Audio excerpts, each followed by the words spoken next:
네, 여러분 반갑습니다. 핵심어 30개로 열리는 세 걸음 성경 우리 두 걸음 지금 공부하고 있습니다. 오늘은 지난번에 이어서 여덟 번째 시간, 두 걸음 여덟 번째 시간 사울, 다윗, 솔로몬 이야기를 우리 한번 이렇게 살펴보도록 하겠습니다. 사울도 다윗, 솔로몬의 이야기는 보통 사무엘서와 열왕기서에서 이렇게 잘 기술하고 있죠.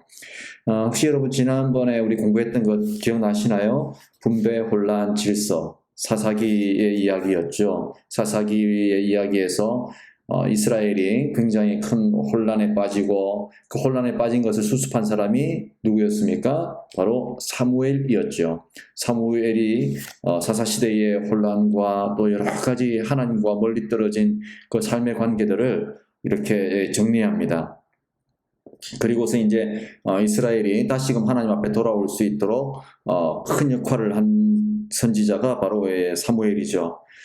그런데 사무엘은 우리가 지난번에도 살펴보았지만 하나님 앞에 크게 쓰임 받았지만 사무엘의 가정은 어땠습니까?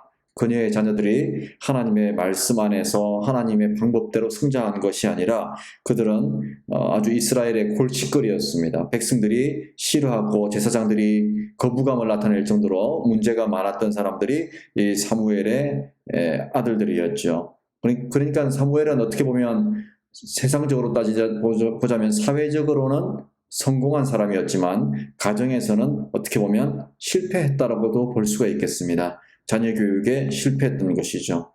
자녀에게 좋은 신앙을 물려주었다라면 이 사무엘의 자녀들도 또 좋은 선지자들이 되지 않았을까. 참 그런데 안타깝게도 그들은 그렇지 못했습니다. 그래서 백성의 장로들이 사무엘을 찾아오죠. 그리고 사무엘에게 말합니다. 우리에게도 왕이 있어야겠습니다. 우리에게도 왕을 세워주십시오 라고 말하죠. 사무엘이 마음이 상합니다. 왜 마음이 상했을까요? 우리 믿는 사람들에게 또 이스라엘 백성들에게 유일한 왕은 누구십니까? 진정한 왕은 바로 하나님 한 분이십니다. 그런데 백성들이 하나님 한 분을 왕으로 모시고자 하는 것이 아니라 사람을 왕으로 세워달라고, 우리에게도 왕이 있어야 되겠다고 이제 이렇게 요구한 것이죠. 사무엘은 그들의 그 주장이 마음에 들지 않았습니다. 그 주장이 상당히 마음에 상했고 또 거절하고 싶은 그런 사무엘은 마음을 가지고 있었습니다. 그리고 하나님께 기도하죠. 하나님께서 어떻게 말씀합니까? 그들이 원하는 대로 왕을 세워주라고 말씀합니다. 하나님의 마음도 그렇게 좋지는 않으셨죠. 그죠? 하나님의 마음도 하나님이 아닌 다른 인간을 자신들의 왕으로 세워달라는 이스라엘의 백성들의 요구. 그렇지만 하나님은 그들의 뜻대로 해주라고 말씀합니다. 그렇게 해서 세워진 사람이 누구였습니까? 베냐민 지파의 사울이었죠. 사울은 기름 부음을 받고 그리고 미스바에서 왕으로 뽑힙니다. 그런데 이 사울을 향한 사람들의 지지는 어땠을까요? 처음에는 사울을 향해서 왕으로서 탐탁지 않게 여겼습니다. 성경은 우리 사무엘서를 보면 알지만 이 사울은 생각보다 상당히 여린 모습을 가지고 있고 또 부끄러움도 있고 왕으로서의 리더십을 찾아보기 힘든 사람이었습니다. 그런데 그가 왕으로서 인정받게 된 계기가 전쟁에서의 승리였죠. 세 번의 전쟁이 기록되어 있는데 이 사울과 관련해 가지고 큰 전쟁 세 번이 있는데 첫 번째 전쟁인 암몬 족속과의 싸움에서 승리를 이끕니다. 왕이 승리를 이끌었죠. 사울 왕이. 그러자 이제 사람들은 이렇게 이제 사울을 인정하기 시작합니다. 그런데 문제가 생기기 시작하죠. 두 번째 치룬 전쟁, 블레셋과의 전쟁에서 문제가 시작이 되는데요. 제사장이 드려야 할 번제를 시간이 없다는 이유로 또 그가 늦게 나타난다는 이유로 이 사무엘이 드려야 될 제사를 사울이 직접 드립니다. 제사장이 해야 할 일을 왕인 사울이 행한 것이죠. 이것은 하나님의 말씀과 어긋난 것입니다. 하나님의 뜻대로 한 것이 아니라 자기 소견대로 행한 행위가 된 것이죠. 그리고 나서 세 번째 전쟁을 치릅니다. 아말렉과의 전쟁이죠. 자, 아말렉과의 전쟁에서 하나님은 사울에게 뭐라고 명령하시냐면 진멸하라라고 명령을 주셨어요. 진멸하라. 모든 것을 다 멸하라라고 말씀을 하셨습니다. 그런데 거기서 거기서 사울은 하나님에게 드린다는 핑계를 대고 좋은 짐승들을 따로 이렇게 골라내죠. 진멸하라는 명령을 어긴 것입니다. 그리고 자신을 위해서 승전비를 세웁니다. 마치 이 전쟁이 자기가 잘나서 자기가 지혜로워서 이긴 전쟁인 것처럼 자기의 승전비를 세우죠. 이것을 알게 된 사무엘이 구분해 놓은 짐승들을 바라보고 이 짐승들의 울음소리가 뭐냐고 물었을 때 사울이 어떻게 핑계를 댑니까? 어떻게 말을 둘러댑니까? 하나님께 드리려고 골라놓았다라고 변명하죠. 그죠? 그리고 이것을 사무엘이 꾸짖자마자 책임을 다른 사람에게 떠넘깁니다. 변명하고 떠넘기고 거짓말하고 하나님의 명령을 왜곡하고. 사무엘이 선언합니다. 왕이 하나님의 말씀을 버렸으므로 주님이 왕을 버리실 것이다. 이 말씀은 상당히 무서운 말씀입니다. 무서운 말씀이면서 동시에 우리에게 정말 우리가 반드시 붙들어야 될 것이 무엇인지를 가르쳐주는 말씀이죠. 하나님 말씀. 하나님의 말씀을 버렸으니 주님이 왕을 버리셨나이다. 자, 이렇게 사울은 하나님께 버림을 받게 되고 새로운 왕이 세워집니다. 그 사람이 누구였습니까? 바로 다윗이었죠. 하나님은 다윗을 세우실 때 그의 중심을 보고 선택했다라고 말씀합니다. 이 다윗은요, 블리셋과의 전쟁에서 그 유명한 골리앗을 때려 눕히고 민족의 영웅이 되죠. 그리고 사울은 이러한 다윗을 시기하고 질투하기 시작합니다. 다윗과 사울 사이에 갈등 관계가 생기기 시작한 것이죠. 그리고 사울은 이 다윗을 죽이려고 혈안이 되어서 15전이나 쫓아다닙니다. 사울 때문에 다윗은 도망자로 살면서 숨어 지내고 생명의 위협도 느끼고 때로는 미친 사람의 역할까지도 해야 하고 미친 짓도 해야, 미친 사람처럼 흉내내기도 해야 하고, 그럼에도 불구하고 다윗은 사울을 해할 기회가 있었지만, 죽일 기회가 있었지만 하나님께서 세우신 왕이기에, 종이기에 다윗은 사울을 죽이지 않습니다. 어떻게 그럴 수 있었을까요? 다윗 하면 유명한 것, 하나님께 엽주는 생활을 살았던 사람, 하나님께 물어보고 또 여쭈어봄으로 늘 하나님과의 동행을 선택했던 다윗.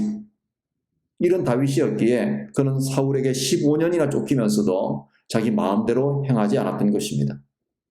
이런 우여곡절 끝에 왕이 된 다윗은요, 예루살렘 성을 정복하고 하나님의 법궤를 옮겨오고 하나님의 뜻을 이루어냅니다. 그런데 그에게도 그의 인생에 아주 큰 잘못이 있었죠. 바로 자신의 부하의 아내 밧세바를 간음한 죄입니다. 그로 인해서 그는 혹독한 대가를 치르게 됩니다.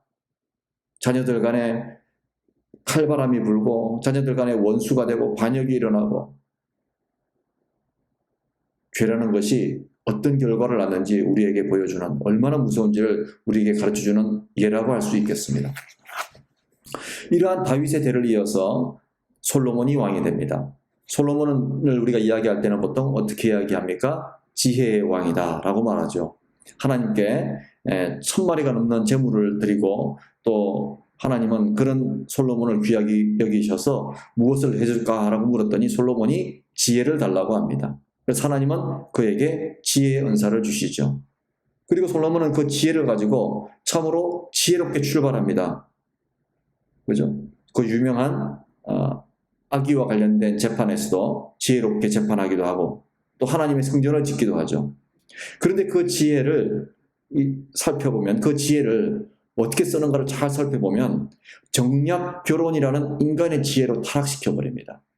솔로몬의 아내가 얼마나 많았습니까? 후궁이 얼마나 많았습니까? 다 정치적인 전략이었거든요. 근데 그게 누구로부터 나온 지혜인가? 하나님으로부터 온 지혜가 아니라 솔로몬 자신의 지혜로, 인간의 지혜, 하나님의 지혜를 사람의 지혜로 만들어버린, 타락시켜버린 것이죠.